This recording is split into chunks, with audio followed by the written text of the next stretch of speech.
uma conversa sobre tingimento natural hoje com a Vanessa, da Pano da Terra. A gente vai ter uma conversa sobre tingimento natural. E a Vanessa é uma pessoa incrível que fala sobre isso já há um tempinho. Tem um curso sobre tingimento natural. O Instagram dela, inclusive, chama @panodaterra. E ela vai entrar aqui daqui a pouco para conversar com a gente sobre isso. Vamos só esperar ela entrar, pedir autorização, e daí a gente vai começar a conversar. O assunto de tingimento natural é um assunto que eu recebo muita pergunta aqui no Moda Limpa. Então, tô bem feliz que tem um monte de gente entrando para ouvir também sobre esse assunto. Dando oi para todo mundo aí. Quando as musas se encontram. Gente, musas são vocês que vêm assistir, né? Obrigada por estarem aqui hoje, bom dia. A gente vai começar hoje esse festival de lives. Eu vou fazer 8 lives essa semana e na próxima. Deixa eu até dar um oi pra Vanessa aqui, que ela tá falando comigo no WhatsApp. Não sei se ela já viu que a gente entrou. Já tô online. A gente vai fazer um festival de 8 lives, começando hoje. São 4 essa semana e 4 a semana que vem. Eu postei a programação no Stories e eu chamei pessoas que eu acho que podem complementar muito os assuntos que eu já falo bastante aqui, né? Então, pessoas que falam coisas diferentes do que eu falo, assim, que podem acrescentar. Começando hoje por esse assunto, que é um assunto, assim, que eu acho que tem muito mais tema do que 1 hora pra gente falar numa live. E quem estiver entrando aí, quiser saber coisas sobre tingimento natural, já pode ir deixando perguntas, que a gente já vai filtrando algumas coisas para quando a Vanessa entrar, a gente também já vai conversar com ela sobre as dúvidas que as pessoas têm, né? Que estão entrando aqui ao vivo. O tingimento natural é um tema, assim, bem...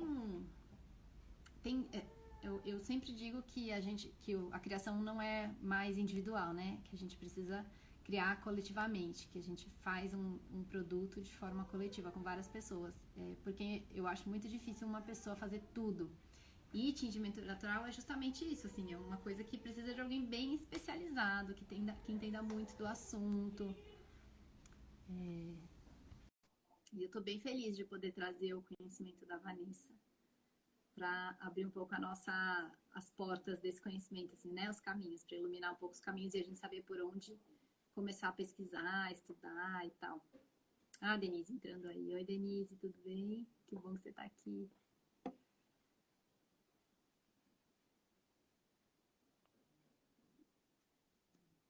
Passando no telefone.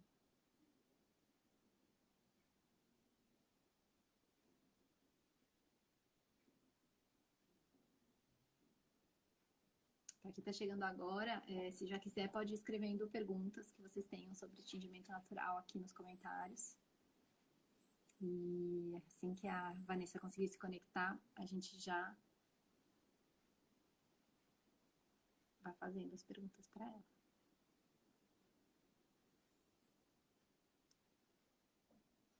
Tem alguma coisa aqui que ela não está conseguindo se conectar. Bom, a gente pode ir conversando mais um pouquinho enquanto ela vai tentando.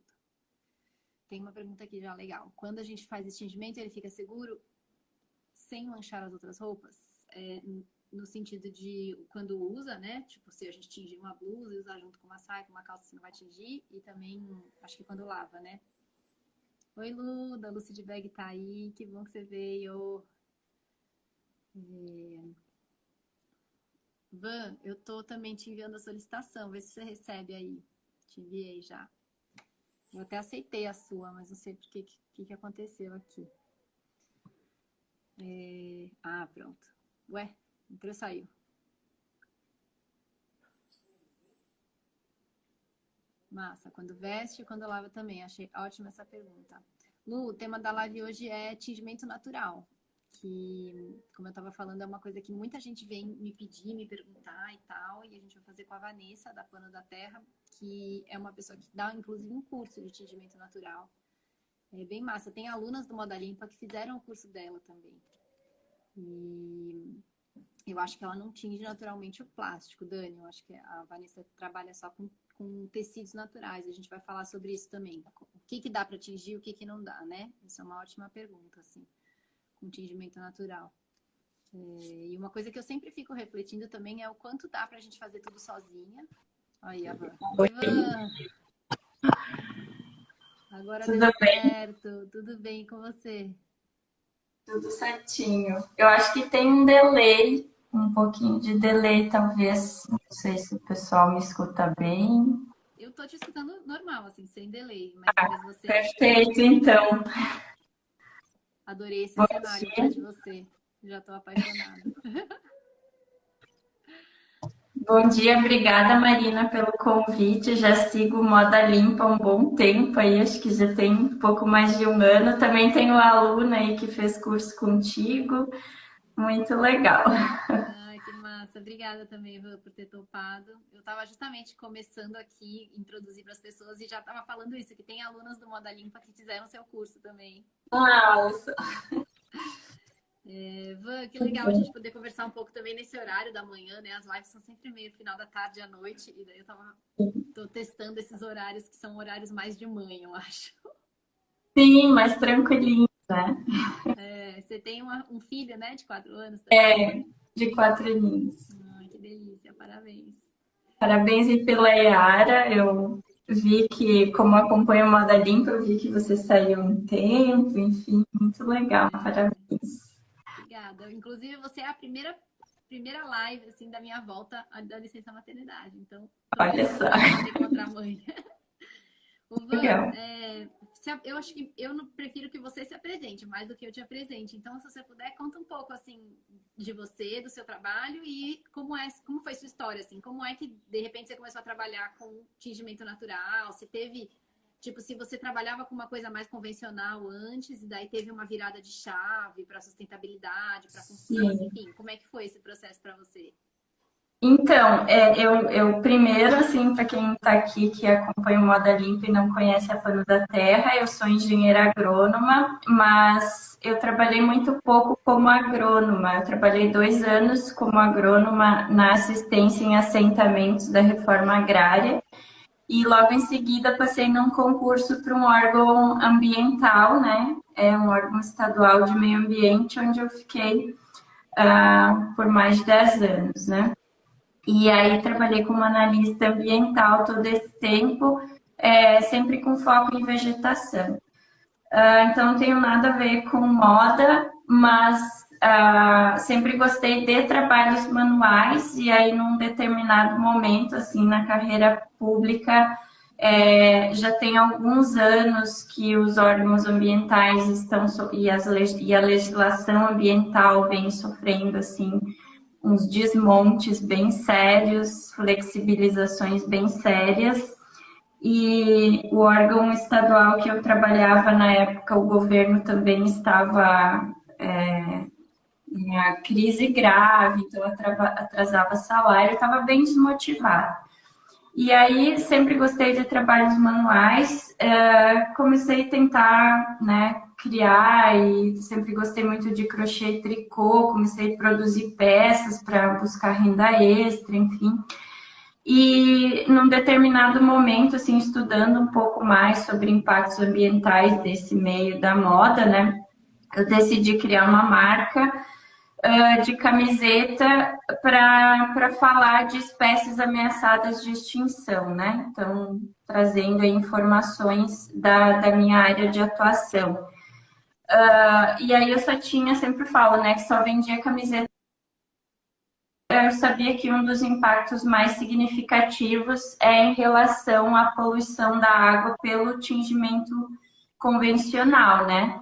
Que é bastante agressivo, enfim, e que o tratamento do efluente é bastante dificultado pela complexidade de substâncias que tem nesse efluente, né? Então, você precisa de uma metodologia muito cara para fazer essa limpeza do efluente antes de lançar no ambiente. Então, foi a partir disso que eu comecei a buscar o tingimento natural. E aí, quando eu conheci essas possibilidades e eu vi assim que várias áreas da minha vida convergiram para aquilo, porque através dessa ferramenta eu conseguia falar muito mais de espécie ameaçada de extinção do que estampando uma espécie ameaçada numa camiseta e vendendo esse produto, né? Porque desde o início tinha a Pano da Terra como um veículo de informação de educação ambiental. E essa ferramenta, ela se tornou muito mais significativa nessa troca de informação, né? E aí, obviamente, que a Pano da Terra praticamente convergiu toda para isso, para manter esse propósito de falar, né, de questões ambientais, principalmente de espécies ameaçadas. Então, eu até deixei arrumadinho aqui para mostrar a nossa espécie bandeira, né, que é a araucária. Eu não sei, acredito que quem é mais aqui do sul conhece muito a araucária, que é o pinheiro, né, o pinheiro brasileiro, o pinheiro do Paraná. Então, tenho aqui para mostrar a casca dela. É uma casca que solta sozinha do tronco, bem na parte apical, porque conforme ela vai crescendo, ela é como se fosse uma pele de cobra, né? Essa casca vai arrebentando e soltando. E é uma espécie ameaçada de extinção. E quem tem hoje, cultiva hoje em função da madeira ou do pinhão, né? Mas você dá usos econômicos para uma espécie ameaçada de extinção sem precisar cortar ela é algo muito significativo em termos de preservação ambiental e até, quem sabe, de tirar ela das listas de ameaçada. Muitas espécies ameaçadas saíram das listas, saíram do risco de ameaça pelo cultivo e pelo uso econômico, né? Então, depois eu tenho aqui algumas amostrinhas de tecido tingido, enfim, mas para fazer essa introdução e apresentação aí, né, do que é a Pano da Terra, né, que tem esse propósito muito forte de falar de espécies ameaçadas e usar, então, o tingimento natural como uma ferramenta para trazer esse assunto, mais do que ser uma ferramenta de menor impacto, né, para colorir fibra, ela ter essa outra ponta, né, que é falar de meio ambiente e falar de espécies ameaçadas. Nossa, que história. Eu fiquei com 1 milhão de perguntas enquanto você foi contando a história. Tentei resumir, eu tenho um pouco de dificuldade disso. Não, mas adorei. Achei que, tipo, primeiro saber que você começou pelo percurso de, na verdade, já ter. Você não precisou despertar para a sustentabilidade, né? Você já trabalhava com questões ambientais antes. E num cargo público, que eu acho que também tem muito poder de impacto, né? E como você trouxe, a gente vem vivendo esse desmonte de toda a estrutura pública que cuida do meio ambiente, que protege e pretendia regenerar o meio ambiente há algum tempo. E como isso te desmotivou, né? Isso deve ter sido muito, assim, muito destruidor para você também emocionalmente, né? Ter vivido isso lá de dentro.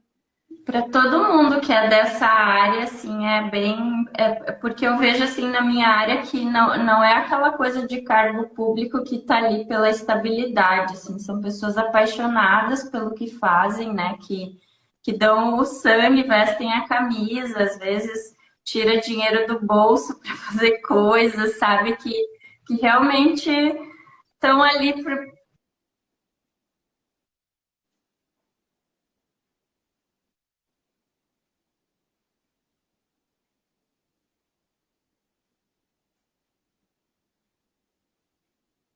Acho que agora deu uma travadinha. Vamos ver se volta. atual, órgão público federal, IBAMA, ICMBio, tá muito assim, são guerreiros assim na linha de frente, tá bem complicado, bem complicado.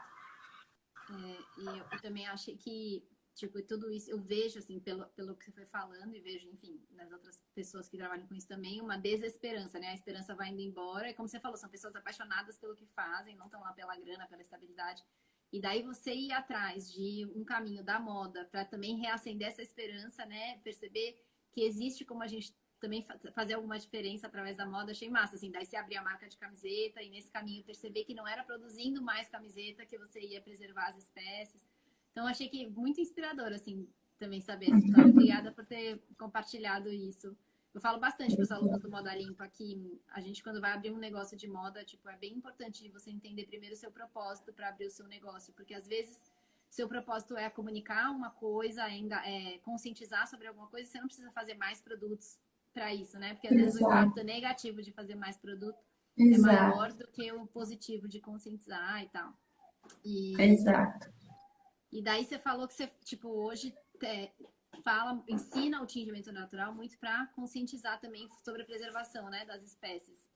Eu Mas, conecto muito, eu faço parte de uma cadeia solidária aqui do Rio Grande do Sul das frutas nativas, que começou trabalhando muito forte com fruta nativa. É um trabalho que no norte isso já vem de décadas, mas aqui no sul as nativas são muito invisibilizadas, tirando a araucária, né, pelo forte apelo aí cultural do pinhão e a erva mate, né? As demais, as nossas frutinhas são bem invisíveis. Então, essa cadeia tem um trabalho muito forte de trazer, criar produtos, né? E aí a Pano da Terra entrou na cadeia para tracionar outros produtos, né? Que são tinturaria. E tem uma outra colega que trabalha com cosmético natural, também usa muita nativa nos sabonetes e sabões. E aí a gente está tracionando, então, hidrolatos, óleo essencial e a tinturaria natural, né? Então, o carro-chefe é a araucária, que hoje já tem em torno de 5 famílias fazendo essa coleta de cascas. Então, eu tenho procurado fazer essa ponte, então, conectando agricultores familiares de base ecológica com a tinturaria. Então, a Pano da Terra está muito nesse meio aí para tentar conectar esses dois mundos que aparentemente não tem ligação, mas tem tudo a ver, né? Porque fibra natural vem de lavoura, né? Então, se você quer um produto mais ecológico, você tem que incentivar lá um agricultor ecológico, enfim. Então, tenho colocado muito a Pano da Terra nesse meio de campo aí, né? Para unir esses dois mundos, né? Então, minhas alunas, estou sempre batendo na tecla, tenta fazer contato com o agricultor, tenta buscar né, esses grupos de agricultores ecológicos, porque eu vejo, assim, imagino que você conheça muito mais que eu do assunto, né, a questão das certificações, né, de fibras, enfim, fibra orgânica e tal, que a gente se fia muito, se apega muito às certificações, e isso é importantíssimo, óbvio, mas para a tinturaria natural não existe, assim, é algo que está apenas começando, então a gente não vai encontrar uma fonte orgânica, a não ser que esse produto seja vendido como outro produto, um alimento, um tempero, um chá, ou tipo casca de cebola. Eu conheço o agricultor orgânico de cebola, então automaticamente a minha casca é orgânica, mas ela não vem com um certificado, né? É uma coisa indireta. Então a gente entender desse mundo para ir buscar essas matérias-primas, ainda que não certificadas, porque também são processos caros de se conseguir em geral. Mas você entender desse meio e fazer esses contatos te garante uma matéria-prima mais ecológica, às vezes sem ter uma certificação e às vezes com uma importância até maior, mesmo para uma fibra, né? Que você tem um algodão daqui a pouco orgânico que vem da Índia, e um algodão que não tem uma certificação de orgânico, mas vem aí de um grupo de mulheres que cultivam, de pequenas agricultoras que não tem uma certificação, mas que produzem dentro de um sistema ecológico, agroflorestal, tem um impacto até maior do que aquele que tem a certificação, né? Então, eu tento traduzir tudo isso para as plantas tintórias, né? Embora o tingimento não venha apenas de plantas, na Pano da Terra eu só falo de plantas, né? Pela abundância delas e também por essa possibilidade de conectar com uma geração de renda também para agricultor, não apenas para quem está produzindo a roupa ou está oferecendo esse serviço de tinturaria. nossa, maravilhoso. Você oferece esse serviço de tinturaria ou você conecta as pessoas com esses agricultores que estão fazendo recolhimento das cascas? Sim, quer dizer, ainda de uma forma bem pequena, né? Eu tenho feito esse trabalho da venda, né, das cascas de araucária. Na cadeia solidária a gente trabalha dessa forma, né, construindo preço justo em todos os níveis. Então a gente não passa o contato direto do agricultor, porque o agricultor coleta e recebe pelo serviço da coleta. E tem outro agricultor que tritura e recebe pelo triturar e trazer até Porto Alegre.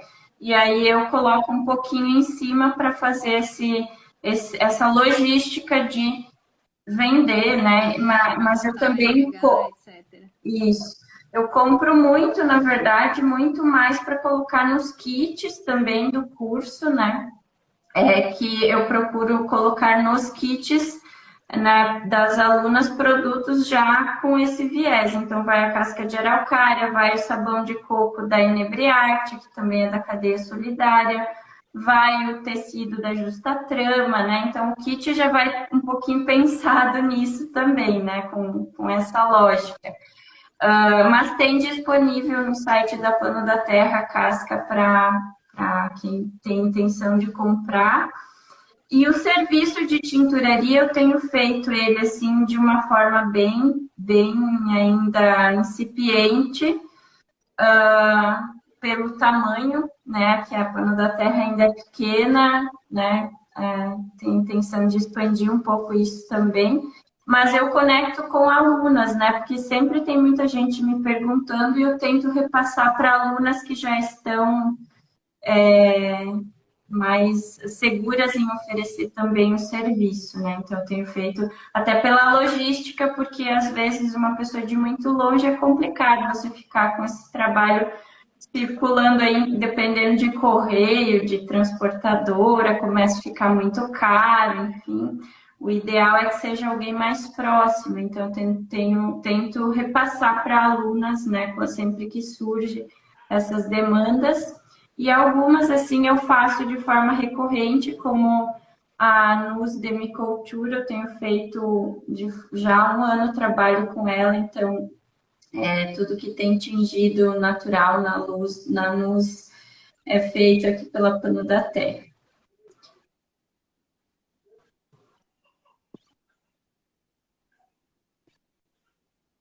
Massa. Eu vi umas perguntas. Uma travadinha e voltou. Tá me escutando direitinho? Tô escutando. Tá bom. Como que chama essa marca que você falou? Só porque eu quero escrever aqui nos comentários, daí quem quiser. É Nus com Z.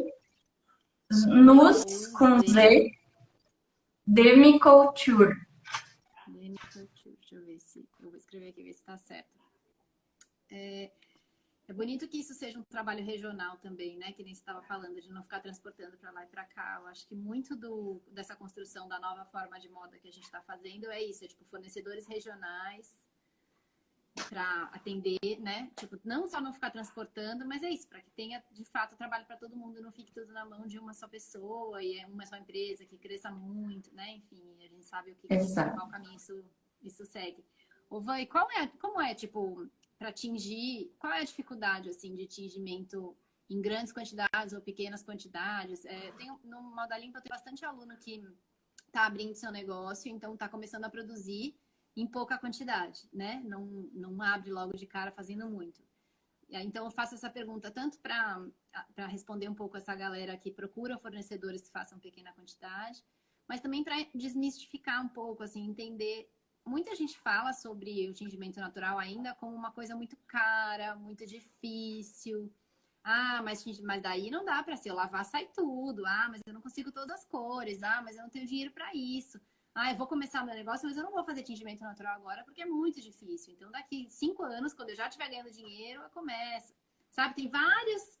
Assim, eu sinto que as pessoas ficam botando barreiras um pouco, né? Em tudo da... Por isso que eu pergunto, se você puder falar um pouco como é o processo. É difícil? É caro? É demorado? Quais são os resultados? O que já é possível fazer, o que as pessoas não acreditam ainda? Como é um pouco esse processo?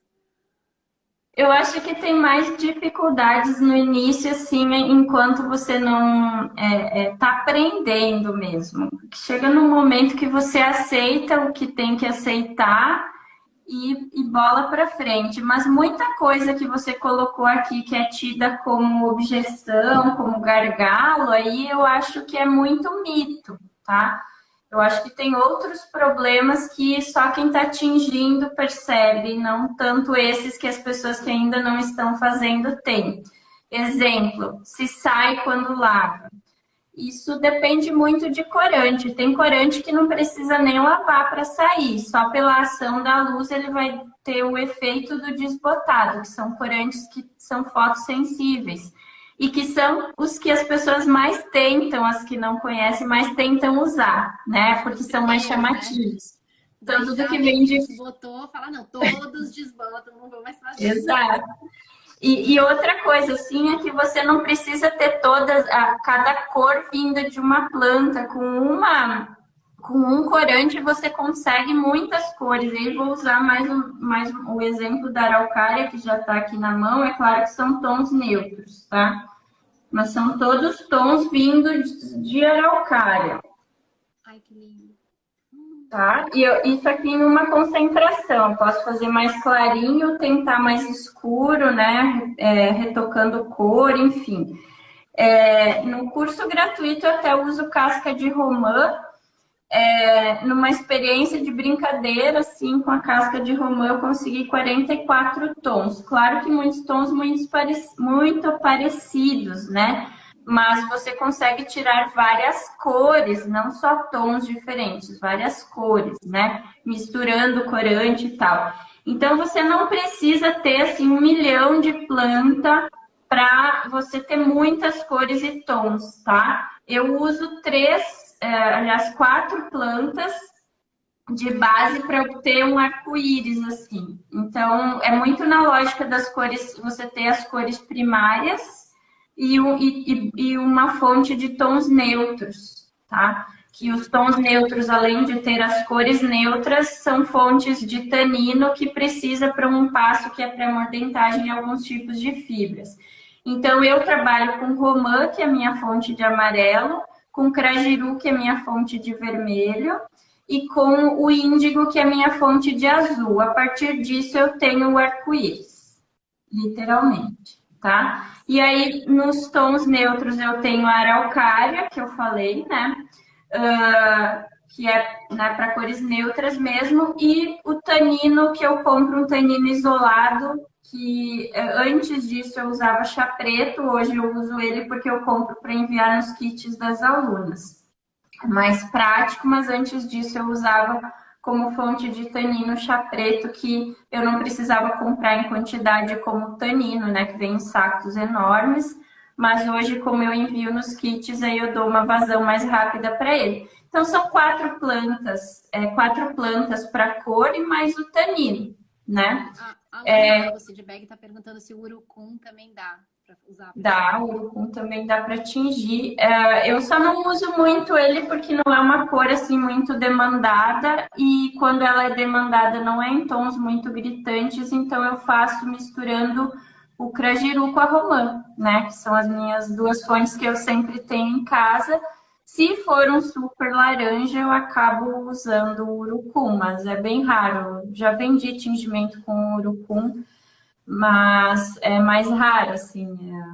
Não é uma cor muito demandada, o laranja, enfim. E dá para fazer preto? Dá para fazer o quê? Preto, cor preta. Sim, dá para fazer. Só assim, aquele preto verdadeiro, né? A ausência de cor mesmo é bem. Não vai ser aquela coisa chapada, aquele preto chapado, mas você consegue um cinza tão escuro que você percebe ele preto, né? Sim. Com qualquer fonte riquíssima em tanino e usando ferro junto, né? A gente consegue chegar aí ao preto, sim. Nossa, fico imaginando como é essa oficina, assim, tipo, eu imagino uma cabana de uma bruxa, assim, alquimista, com um milhão de plantas penduradas, vários potes com coisas de cores diferentes dentro, é assim? Mais ou menos, é muita panela e planta fervendo, né? Muita planta fervendo, cheiro de mato, cheiro de madeira. É muito bom, muito agradável. O processo é muito terapêutico. Eu tenho muitas alunas assim que estão se aposentando e buscam tingimento para né, para colorir peças que fazem, assim, para ter uma atividade, né? Acabam, meu Deus, assim, se namoram e passam o dia tingindo. Porque É é um muito processo mágico bem também a gostoso. gente usar coisas da natureza de forma saudável e ver um resultado, né, com a sua própria mão. Ver que a gente consegue unir uma coisa que a natureza estaria descartando, né, como seria um adubo, que é a casca da árvore, enfim, outros processos, e você botar a mão naquilo e transformar. Acho que isso também tem uma magia, né, da coisa Uhum, da manualidade, assim. A Dora tá sim. perguntando uma coisa legal, que ela vê muitos tons pastel e terrosos e tal, mas as cores primárias, que nem você falou, de misturar e ter um arco-íris, a gente consegue, tipo, um vermelho forte, um rosa Uhum. forte, um laranja, né? Consegue, Consegue consegue. fazer essa Eu até eu gosto de fazer tingimento com cor zona, que eu falo, com cor forte, para desmistificar isso. Se você der uma passeadinha ali no feed da Pano da Terra, depois tem uma foto que é das camisetas arco-íris, assim, que eu coloco todas as legal. cores. Mas por que que é mais comum nesses tons? É porque é mais fácil e mais é mais fácil, em geral é mais fácil, né? Mais Você, rápido, e talvez. depende muito do tipo de fibra. Quem trabalha com seda não tem o menor problema em oferecer assim cor, as cores mais intensas, vibrantes, porque na seda ela é a fibra de longe que tem mais afinidade com o tingimento natural, né? E as fibras vegetais a gente aí tem um pouquinho mais de dificuldade, precisa concentrar mais cor, daqui a pouco retocar. Eu retoco muito a cor para ter cores mais fortes. Eu acabo, em vez de ficar concentrando muito a extração, o corante, eu tinjo numa concentração menor e depois retoco com a mesma concentração. Eu retoco, eu consigo uma cor mais forte, vibrante, do que só ficar aumentando a concentração. Mas é possível sim, mesmo nas fibras vegetais, tá? E cores sólidas, tá? Sobre a solidez aí que a gente tinha começado a falar, né? Se sai ou não sai, como eu disse, depende muito da fonte de cor. As pessoas vão muito na ideia, por exemplo, para roxo, vermelho, pensam muito nas frutas, beterraba, açaí, amora, essas coisas, e não são cores que ficam. Não são cores que ficam. Então, o roxo, da onde eu tiro o roxo? Eu não tiro de uma fonte natural de roxo, eu tiro do meu crajiru. Eu coloco, né, eu uso um mordente específico, que é o ferro, a base de ferro, que leva o vermelho para o roxo, tá? Mesma coisa o verde, eu trabalho o verde em cima do amarelo, né? Então, por isso que eu falei, não preciso ter toda, para cada cor, uma planta, né? Eu tenho as minhas três bases de cor primária, né? Que é uma fonte de índigo, uma fonte de amarelo, que eu uso a romã, gosto muito da romã, e uma fonte de vermelho que para mim é o crajiru, né? Porque vem de folha, é uma planta nativa, é cultivada porque é um chá muito famoso, principalmente no norte. É relativamente caro comprar as folhas em quantidade, mas rende bem e vem de folha, né? Você não precisa cortar a árvore para ter aquela cor. Então, eu trabalho com esses corantes que, por exemplo, romã e o crajiru é um amarelo e um vermelho muito sólido. O índigo é muito sólido e os taninos são os mais sólidos de todos. Por isso que a gente vê muito tingimento com essas cores primárias, porque de longe são as mais sólidas. É um tingimento que você vende assim segura, com segurança de que não vai dar problema, tá? Sim. Essas outras, elas sofrem um pouquinho com a ação do sol, então se você deixar secando no varal ao meio-dia, no sol pleno, vai, né, vai dar um efeito de desbotado, porque queima a cor, né, ela tem essa fotossensibilidade. Então, muita gente acha que o cuidado com a roupa tingida, o maior cuidado deve ser a lavagem, mas na verdade é o secar a sombra que é o mais importante, tá? A lavagem, quanto mais a gente cuidar, é óbvio que vai durar mais. Assim como dura mais qualquer roupa se você cuidar para lavar, né? Não precisa ser tingida semanalmente, né?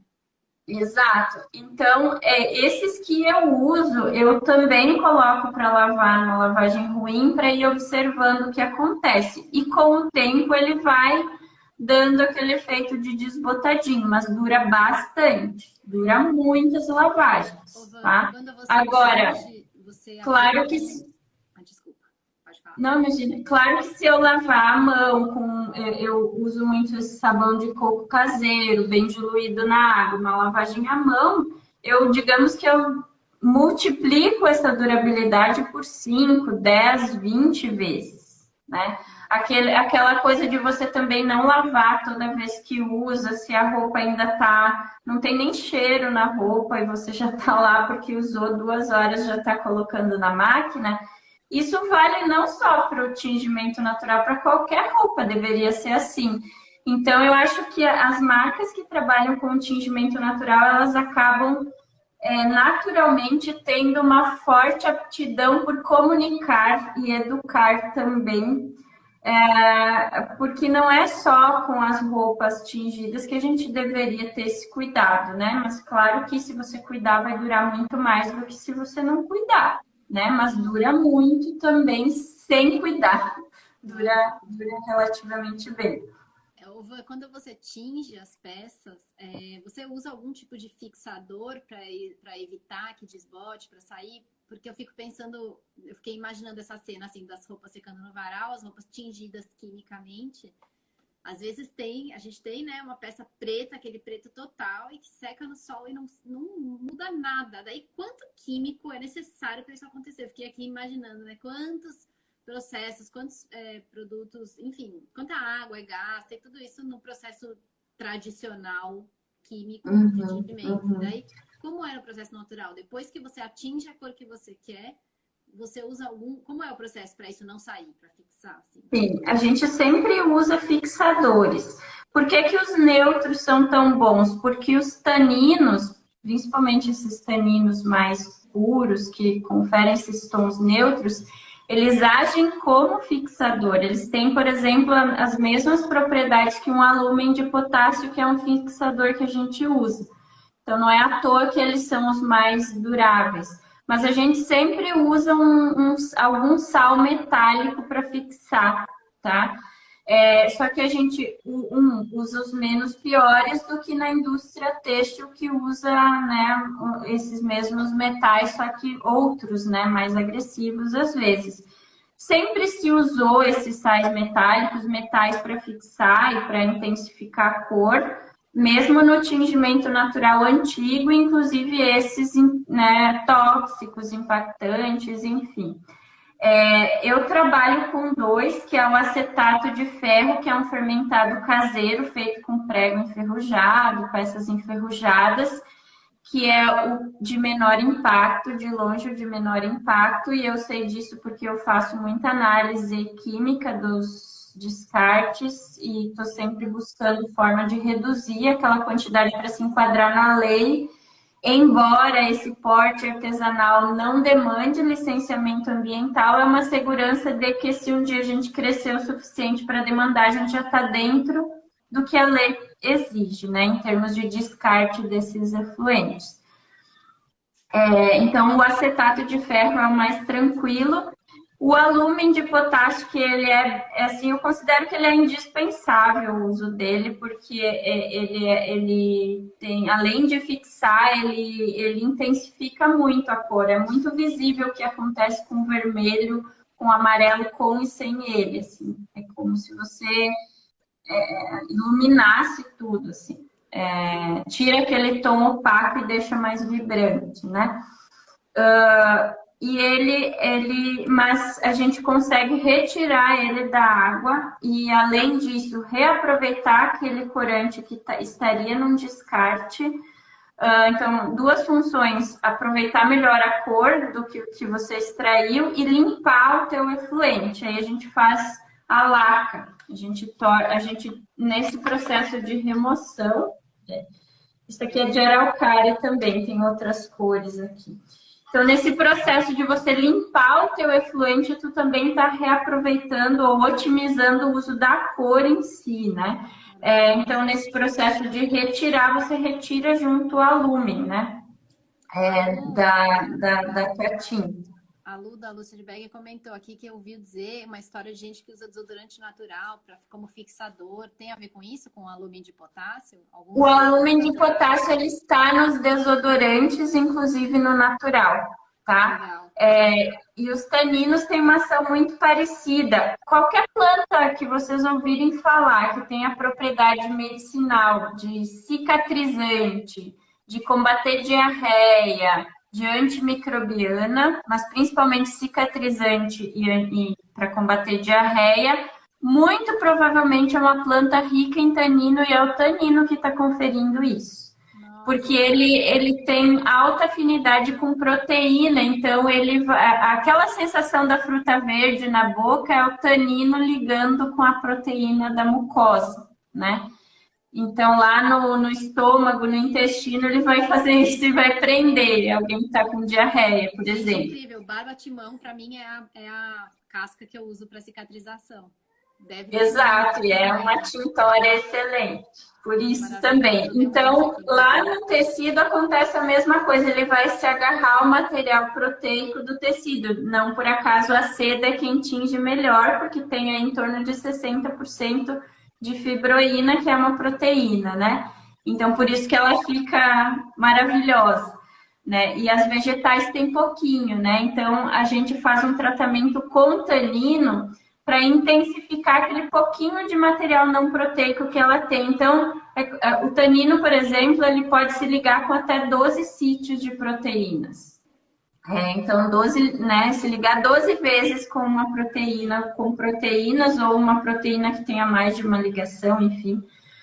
Então, é como se para cada material proteico que tem na fibra, você coloca um tanino e você faz isso, uma antena. É que nem usar aquelas réguas de tomada, né? Você coloca numa tomada e você tem 5, 10, enfim. É como se você fizesse isso, né? Colocando o tanino na fibra. A Crisálida está falando das folhas de cajueiro, goiabeira, sim, tem muito tanino. Muito tanino. Deixa eu perguntar ainda, a gente tem mais uns 20 minutinhos de conversa e tem duas coisas muito importantes que eu queria falar ainda. A primeira que conselho você dá para quem tem um negócio pequeno ou está abrindo seu negócio?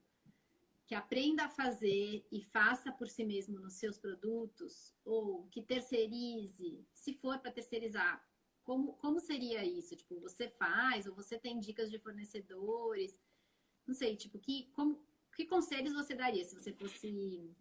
eu acho mais assim, né? Prático, para quem tem a marca, eu acho mais prático e viável aprender e fazer.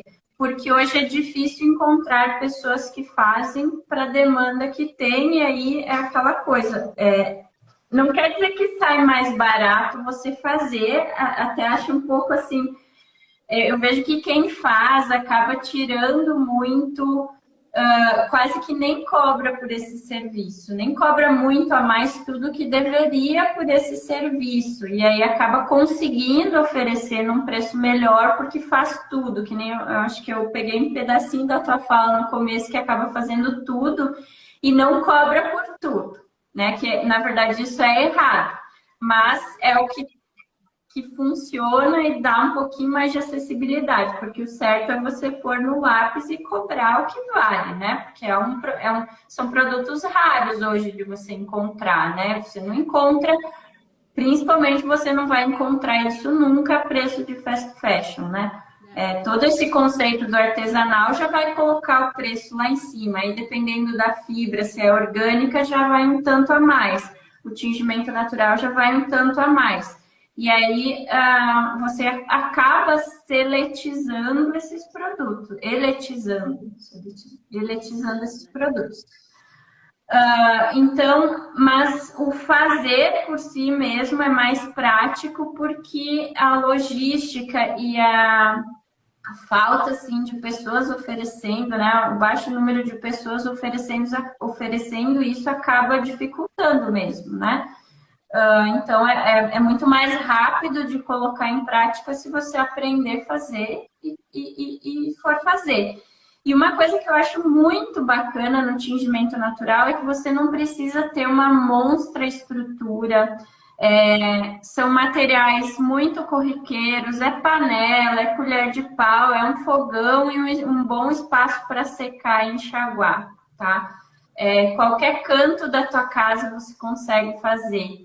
E tu falou assim em larga escala, né, em quantidade, eu acho que é possível você fazer o artesanal numa quantidade bem grande, né, se você estruturar bem um ateliê. Com panelas de 30 litros, você consegue fazer de quilo em quilo, de quilo e meio em quilo e meio, até 2 quilos por vez. E não precisa muito para ter uma estrutura assim, né? E 1 quilo, dependendo do tipo de fibra, dá algumas peças, né? Então, óbvio que não é uma escala industrial, mas dá para fazer numa quantidade bem grandinha, assim. Dá para fazer bastante, dá para ter tudo. Uma marca ser toda de tingimento natural, bem tranquilinho, assim. Fazendo você mesmo, fazendo na tua casa, inclusive, né? A pessoa tinge a peça pronta, né? E não o tecido. Pode tingir tanto pronta quanto tecido. Eu nunca deixo isso fixo, porque é aquela coisa que depende muito. Às vezes é melhor tingir o tecido, às vezes é melhor a peça pronta, tá? O risco da peça pronta é que se teve uma manchinha, e acontece, isso acontece também no industrial, isso eu gostaria de colocar, tenho conversado muito com uma aluna minha, que é da área da moda, e que trabalha, ela cria estampa, né? Ela cria estampa e manda fazer no tecido dela, que é orgânico. Então, ela estava me contando uma coisa que eu nem imaginava, assim, que as empresas que fazem as estampas, elas não abrem essa perda, essas diferenças. Mas quando é você que dá o tecido, você tem que dar 5 metros a mais para isso, né? E aí fica aquela coisa que parece que o convencional não tem erro. E aí tu fica colocando o tingimento natural como uma coisa quase alienígena, né? Sendo que acontece também no industrial. Então vai acontecer mancha, vai dar diferença de tom, como acontece no industrial, e você tem que aprender a lidar com isso, e nada é perdido. Nada é perdido, né? Mesmo uma peça manchadinha, ela, pode ter aceitação do público, 2, você pode fazer um trabalho em cima daquilo, um bordadinho, um shibori, uma impressão botânica e criar algo ainda mais único, ainda mais diferenciado, e até agregar valor, né? Então, eu acho que em primeiro lugar tem que estar aberto a isso, né? Não entender aquilo como erro, defeito, perda jamais, né? No tecido, você tingindo o tecido, daqui a pouco é mais fácil eliminar uma manchinha, né? Com um corte ali, conseguir corrigir isso. A peça pronta, você vai ter que trabalhar na peça pronta, né? Então, depende muito do que está fazendo, né? Da quantidade, enfim, do modelo que está trabalhando, se vai tingir o tecido ou a peça pronta. É bem da pessoa decidir. Tem uma aluna do curso do Moda Limpa que está abrindo uma marca de roupa de bebê que chama Anori. E ela fez o seu curso também. E ela está tingindo as peças. E daí eu fico também pensando que peça de bebê é bem pequenininha, né? Então você consegue tingir a peça pronta numa panela, que você falou, de 30 litros, um monte de peça. Várias peças. Por exemplo, a Dora, que está assistindo a gente aqui também, tem uma marca de roupa de adulto. E ela faz muita coisa plus size. Então as peças dela tem muito tecido. Tipo, é bem diferente, né? Eu acho que também depende essa resposta do tipo de produto que você faz. Sim, total. A peça pronta, quantas você vai conseguir tingir por panela e tal. Depois a Lu estava falando hoje com a Isadora da Noria, semana passada ela estava tingindo, e aí com um dos corantes ela teve um pouquinho de dificuldade. A gente estava trocando aí umas ideias, porque foi a primeira leva que ela tingiu e eu vi que ela estava um pouquinho insegura, mas tá lá, acho que daqui uns dias ela vai até postar as roupinhas lá, ficou bem bonitinho. bem bonitinho. Isso já leva a gente para outra pergunta que eu queria fazer, mas antes, rapidinho, só falando que a Lu postou aqui, se dá para fazer tie-dye com tingimento natural. Você falou de shibori, né? Shibori é um primo do tie-dye, né? Amarrações e tingimentos e desenhos com as amarrações. Dá sim. E fica maravilhoso. Maravilhoso. E a Patrícia também perguntou como que é para tingir bolsa, porque eu acho que daí a gente até entra na outra pergunta que eu ia fazer, que é tipo, você falou um pouco da seda, que tem uma ótima aceitação, daí você falou que os materiais naturais, os tecidos naturais, tem um pouco mais difícil aceitação no sentido de ficar a cor mais forte, as cores ficam um pouco mais clarinhas, mas dá para fazer. Um dos tecidos naturais, eu queria saber quais são os melhores, e se é linho, se é algodão, se dá para fazer em tecido misto. E se poliéster dá para tingir, 100% poliéster ou tecidos mistos, porque linho, por exemplo, é um tecido difícil de achar no Brasil, 100% linho, né? Muita gente trabalha com linho misturado com poliéster. Como fica, se é possível, se não é, né? Depois a gente pode até falar um pouco mais sobre a polêmica do poliéster. Sim. Então, como toda a fixação ela envolve a proteína, o material proteico do tecido, então as vegetais elas terão menos proteína e a gente faz isso que a gente chama de pré-mordentagem para compensar um pouquinho, tá? Por exemplo, um algodão cru, ele vai ter menos, no máximo, 5% de material não celulósico, né? 95% vai ser celulose, 5% não celulósico, e nesse 5% nem tudo é proteína. Um algodão que passou por branqueamento, um algodão penteado, que foi removendo, ele vai ter, às vezes, menos de 1% de material não proteico. Mesmo assim, a gente consegue colorir bem e em cor forte, fazendo isso que eu falei de retoque de cor. Para ter essas cores mais fortes. A gente consegue, igual, ter cor escura, forte. O que acontece aqui no vegetal é uma cor mais opaca, né? Uma cor mais fosca do que na seda, que brilha, né? A seda por si só tem aquele brilho todo, então com o tingimento natural fica...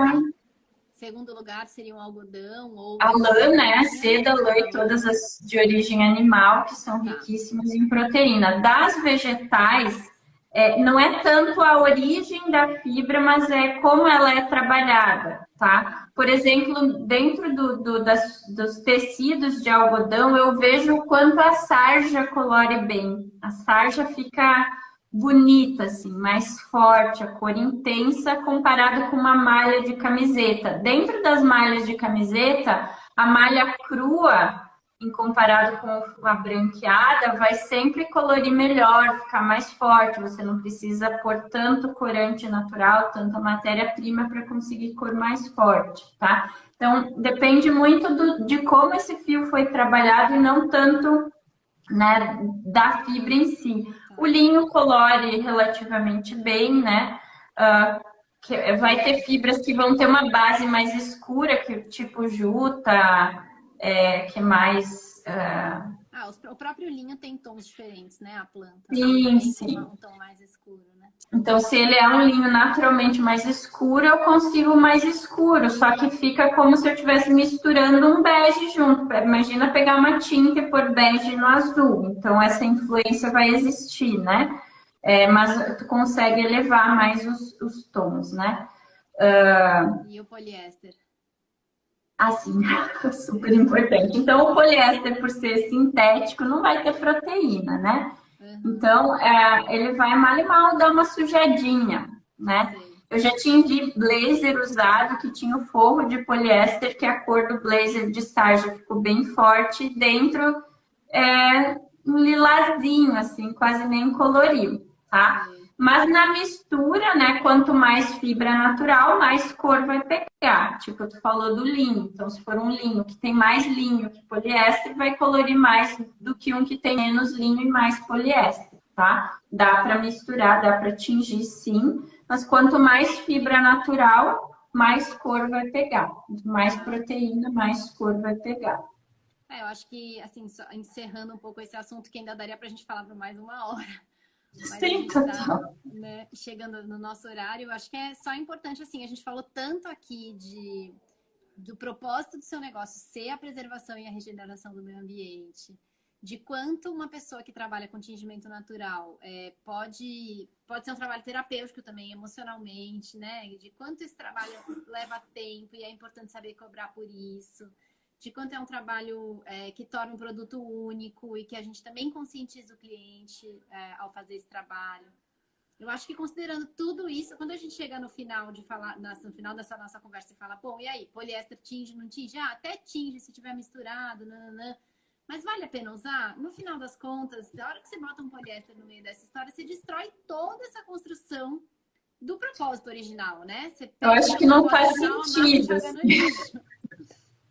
Então, a gente, assim, tem mil facetas de falar do poliéster, do que a garrafinha de PET reciclado vira tecido, se aumenta a vida útil do produto, se dá mais uso para uma coisa que talvez ia para o oceano.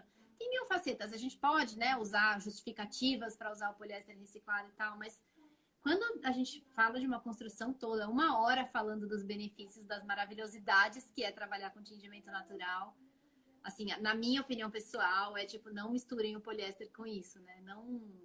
Não vale a pena, você de fato desmorona tudo que você construiu, não tem porquê. O poliéster, nesse caso, nem o preço barato dele justifica, assim, nada. Eu acho que, não sei se pensa assim também. Eu acho que nesse caso, o Total, poliéster é uma total. E eu grande acho vilão. até que é uma coisa assim que é a natureza dando um recado, né? Eu não vou colorir esse É mesmo. negócio. Não me Não quero, force. me Total. recuso, me nego, né? Essa afinidade que ela tem, né? Porque o algodão ali veio de uma planta, a cor veio de uma planta, é um negócio que naturalmente acontece essas ligações, né? São substâncias que também estão lá no algodoeiro, que também estão lá na planta do linho, né? As origens são as mesmas, então casa muito bem, né? E, enfim, eu também acho que não faz nem sentido você. Se você está com esse propósito, busca então uma fibra natural mais barata, sem certificação que seja, né? Busca então um tecido num banco de tecido, busca fazer um upcycling, não sei. Mas acho que Muitos realmente caminhos, né? não faz sentido, não. Massa. Tá bom, Van, obrigada por essa conversa. Eu te Eu acho que agradeço. você falou muita coisa legal, que abriu a cabeça para várias novas perguntas, novos assuntos. Então, você também comentou do seu curso algumas vezes. Eu acho que quem estiver assistindo aqui tiver mais interesse, né? Segue o @Pano da Terra em primeiro lugar.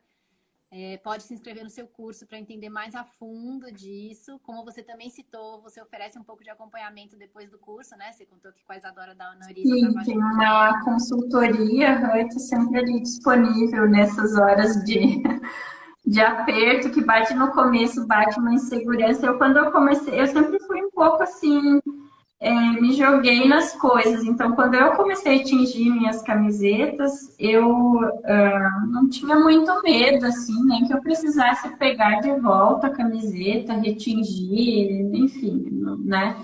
Eu fui do jeito que deu. Então, hoje eu procuro tentar encurtar o caminho de quem é aluna, aluno, né? Falar, não se preocupa com isso, com aquilo, faz assim, faz assado. Então, estou sempre bem aberta a dar essa Esse assistência para quem está suporte, né? fazendo, porque eu sei que no começo é complicado até você dominar aquilo, entender bem o que está acontecendo e que nem eu falei, abraçar essas nuances do tingimento natural, tentar conviver com algumas coisas, né? Legal, legal, muito bom, obrigada, Van. Essa live a gente conversou aqui, quem pôde assistir ao vivo foi privilegiado um pouco, né, de estar no horário disponível, mas a gente vai deixar salva no YouTube, então quem quiser também voltar, mandar para alguém, se você acha que tem alguém que poderia ter curtido esse tema, vai estar no nosso canal do Moda Limpa do YouTube e já pode seguir o Pano da Terra, que também tem muito conteúdo mais legal ainda do que a gente conversou aqui. Van, bom dia, boa terça-feira para você. Obrigada pela conversa. Obrigada, Parabéns adorei. pelo seu trabalho. Parabéns Vai pelo ter seu também. várias outras ainda conversas por aqui. Com certeza, estou aqui sempre aberta aí a novos convites. Muito, muito feliz Beijo, de ter tchau, Ju. participado. Volta. Tchau. Gente, obrigada por quem assistiu. Travou bem na hora Acho do que deu tchau. uma travadinha, mas eu estava te ouvindo.